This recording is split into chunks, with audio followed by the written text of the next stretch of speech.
What's going on, everyone?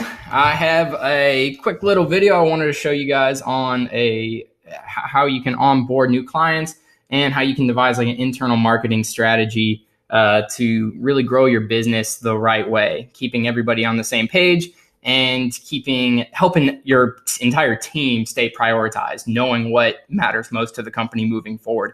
I find it especially important when you have small teams, people that wear many hats, and then trying to figure out what you're supposed to prioritize and to not get too much tunnel vision on one thing when you might need to be focusing on another. So throughout this list, this is a monetized action plan that Lead Pages created. And they had the structure of it created. What I've done is I just implemented a lot and adjusted some of the topics and the aspects of it into Asana. Asana is our project management software. So at the top here, I have links to the different visuals, depending on how you learn, how you plan, what works best for everybody. It really just depends. So having an option for all of them, they all are, well, for, between Asana, a business canvas, and then just a Google Doc of a monetized action plan. All of those are, viable options. So, if you're not familiar with the business canvas, they're just, there are things like this. It's just a Google, image of it. It's just a visual breakdown of goals, revenue streams, cost structure, the things that you need to be doing. And then, like I said, I have this as just a template. We have an onboarding questionnaire template. It's just a Google Doc of most of the same questions that you can go through if that's easier for you while you're doing a client discovery, or just how you want to write it down. However you get down that information, there's little options here. The other thing that's important for everybody to see is the measurement plan. This is an Excel sheet that I got from, it was another free sheet from somebody else. I'll include the link in the description. But I found it extremely, extremely helpful to break down everything this way. The one thing that I added was the audience profiles. So, and it can be more than just 4, or it can be less. It doesn't really matter, when you get started. But getting the idea of who that target audience is and what you need to know about them. And we don't really talk about what you need to know about an audience often. So, age, gender, income, where are they employed? Those are, some options. But really the psychographics, what do they do? What do they complain about? Where are they hanging out, like online? Are they in any specific forums that this audience is always at? What are their other buying habits? What other stuff are they shopping for on Amazon, or what else are they searching for, through Google? And then depending on the audience, how do they talk? It could just be a negative language. It could be a specific like coding language. Anything like that, just anything that's really specific to your target audience's overall behavior. And then, of course, as I always put in notes section, there's always miscellaneous stuff that doesn't fit anywhere. So you have options to put it there. The actual plan, then this is a spot where you can really just itemize everything out. You can put down who the audience is. You can narrow down, you identify what the objectives are for each audience. And then you can outline the exact KPIs that you're looking to measure. And these are all, and then obviously you have all the different metrics that you can measure that goes along with this. It's the whole key is this is the core of everything that every other decision that you make as a company will go off of. Are we doing things that are moving us toward our primary objectives? Are we measuring the right things? Or are you getting overloaded with different metrics and you're getting confused as to what the data is telling you? This is a way to keep everything in order. And then finally, there's a implementation plan tab that we have in here that really gives you it kind of breaks down what the plan is and then exactly what we end up doing, what the scope might be, and anything else that goes into that implementation. So that's attached. But what you do first is you come in here and we do this. We do the onboarding through Asana. And the big thing here is like, what kind of questions? We like to ask people, what are your goals? That's not a great way to get good answers on what someone's goals really are. We have a hard time articulating what we really want and what we want to do. So different questions to ask to really understand what you want, even personally for your own company or for any other clients that you have, Something just like to start with, like what areas of your business are you trying to improve on and why? That can help you identify what the goal is and be like, oh, well, I'm pretty happy with how things are going, but there's this one thing I want to try. So boom, we have a direction on what that goal could be, what we're trying to fix. Or just what you're unhappy with. Maybe it's not even a monetary thing. Maybe it's just a new product that you're trying to release. And you have a section for that. What's the primary product or service you're trying to sell?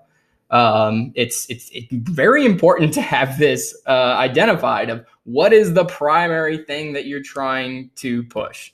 What is it that you're trying to do? It's important for everybody to see, especially when you have multiple projects, and especially when you have clients that are, unsure about what they necessarily want to do yet. It's good to identify one thing to start off. Over here and stuff, you also have the income goals. Now, this is obviously at the discretion of you want to be able to see this and at what level you want to be able to measure it. But having hard income goals, if that's part of what you're trying to do, especially if this is a marketing strategy, setting them down, having them written down, having something that you can actually measure by and combine with the measurement plan. What are you looking to have after 90 or 180 days? If it's nothing, that's fine. If you think it's going to take a year before you start turning profit and stuff, that's fine. Put some numbers down, do some research and figure out what you really want out of it. And then you can shoot towards how to get there later. And then finally, there's a section for any other goals. Maybe, when you're doing a marketing strategy or you're trying to push a new project, is there anything else that you're trying to do? Are you trying to work with affiliates? Are you trying to just boost your overall visibility? Are you trying to be more credible in a specific topic for everybody else to see? Once you have this section, it's very important to do this section first. These questions are not easy to answer. And they often, when we just ask what are our goals, it's very hard to prioritize those things and figuring out where you need to go. And when you, especially if you're moving forward on a project and it's been 2 or 3 months and you start to get confused, always having something to go back to and understanding what those goals are as a company are immensely important. So having all that in one spot is awesome. Next, we get into who the heck we are trying to communicate with. Because that's really what this is. It's all just communication. You're trying to provide value towards people and get paid for it. There's that give and take there, but it's still it should always come from like a genuine, desire to help someone. And understanding, having empathy for who your audience is so important when you're trying to communicate with them. Understand how do they talk? Doing all these sorts of things is crazy important. And identifying a few profiles of people that you would work with. Maybe it's someone who's already buying from you, or what's already working for you. What kind of client would make your life easiest and happiest? Those going to be very different people. So how you communicate with them that also aligns with your personal goals is really the ideal thing that we're trying to funnel in here. Once you get all the audience details down, and by the way, this takes a good amount of time. If you're working with a client, they probably don't know all these answers in detail. If you're doing it for yourself, work with someone on your team to answer some of these questions and brainstorm. And you can always add on to them or change things as you learn.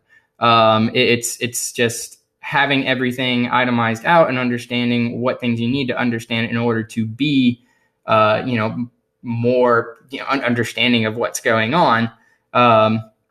It's an ongoing process. There's no end line and stuff where you're just done understanding what the audience is. It's a consistent engagement that you work towards. Next, we go into the benefits. So why is your product important to the customer? You understand them. You really get what they want. So what intrinsic motivation might they have to use what you're trying to sell them? What are their goals? How are their goals aligned with your personal goals? And it becomes not even about the money. If it's only about the money for either of you, it's a lot less likely to be a sustainable long-term relationship. So we want the quality of these relationships to be there, and we want to be able to communicate with them openly and honestly. So knowing why the product is important to the customer allows you to be more authentic with them when you're communicating across any medium that you're trying to do it on. And then you can break down even more specifics, kind of your tangible things you want to look for. What is in it for the customer? So they spend $100. What makes it worth it? They're out $100. If sometimes it's not, especially when it comes to marketing, measuring ROI is extremely difficult to do. Every industry is different. It's so personalized, and it's very hard to predict that. How can the customer justify these expenses? Knowing why it's important to them is a good way to springboard that conversation as well. You can create scenarios. What are they like buying before versus after? That goes into what's in it for them. How does their life get better because of it? Demonstrate that scenario. And then overall, what's the big benefit? So there's big benefits, and then there's secondary benefits. The big benefit is really what they're going in for. That's what the sell is. That's the objective, and that's achieving that objective. So what is that? Knowing exactly what that is gives you the one main thing that you can relate back to and help gauge success. And then any other secondary benefits, what are the things that come along with it? And that can kind of align with any other goals that you might have. Okay, getting a little bit thirsty here. Finally, we come down here into the primary product of the implementation plan.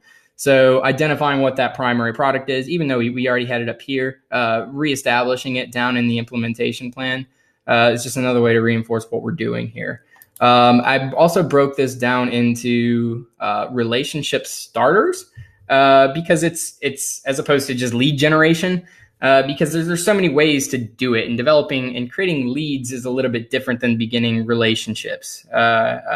Lead generation kind of encompasses a little bit more. A relationship starter is a better way to describe your genuine relationship with a quality client, a quality customer that will benefit from your product and whose goals align with your company goals. So what are the ways that you can, begin that relationship?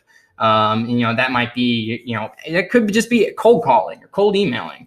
Maybe it's setting up community workshops. Maybe it's just posting, setting up a webinar, anything that you can do to reach out to people who don't know who the heck you are. What are the ways that you can do that? The next is a relationship builder. So that's all of your it can be marketing automation. Or if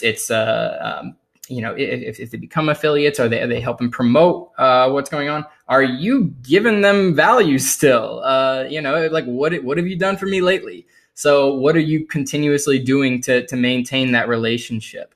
And it doesn't always have to be transactional. Sometimes it's just checking in. Sometimes it's really just engaging and getting feedback and understanding, being who you are as a company. That authenticity, your favorite buzzword, it's a lot easier to keep that relationship going when you never have to pretend that you're someone that you're not. This relationship builder is that long-term sustainability that you get. How are you doing that with automation? Are you producing podcasts? Are you doing training webinars? What are those things that keeps you in front of your customers, and then really just keeps them aware of who you are and that you're not changing, you're not going anywhere. Maintaining your trust, don't fall off the map, so that when the next new marketing tip changes, they lose track of you. Next really is a passive signal. Now this is just really ways that it's not directed towards an audience in general, but it could just be, like if it's just a general broadcast email, if someone comes to your website and signs up for your weekly newsletter to get to know who you are. You're not necessarily directing that towards a specific audience and reaching out to them. It's people who've come to you. What are they seeing about you? You can passive signal, really it's branding, but it's kind of just, I don't know. I just found an easier way to say it. Maybe I call it branding. I don't know. Everything's a work in progress. So your broadcast emails, social media posts, or just, any other material that opens up your brand and keeping your brand consistent across the board on every platform that you're on. Maintaining that culture and that environment so that people understand who the heck you are. Lastly, it's the secondary products. Maybe you don't even have any, but maybe you do. And these can be like your upsell opportunities, or maybe it's a trial run opportunities. Maybe there are secondary products that you're in development right now, or you're thinking about moving forward with. What are those? What's that aspect of your business or of your client's business that falls into the long-term strategy and maybe becomes a primary product? That's it. That's how we have it down, and that's how we can organize everything in Asana and keep everybody on the same page. Like I said, the key is really about asking the right questions and covering all of your bases. So this gives you the outline and the main things that you really absolutely need to cover for yourself and for any clients that you have. That's what this is all about. And then obviously you have the measurement plan that can keep everything in order in a pretty clear way that again can be adjusted, but it's also a nice collaborative piece that obviously helps you measure your progress. So hope you guys like this. I just sort of winged this entire video, so hopefully I didn't ramble too long, and hopefully I didn't say hopefully too many times.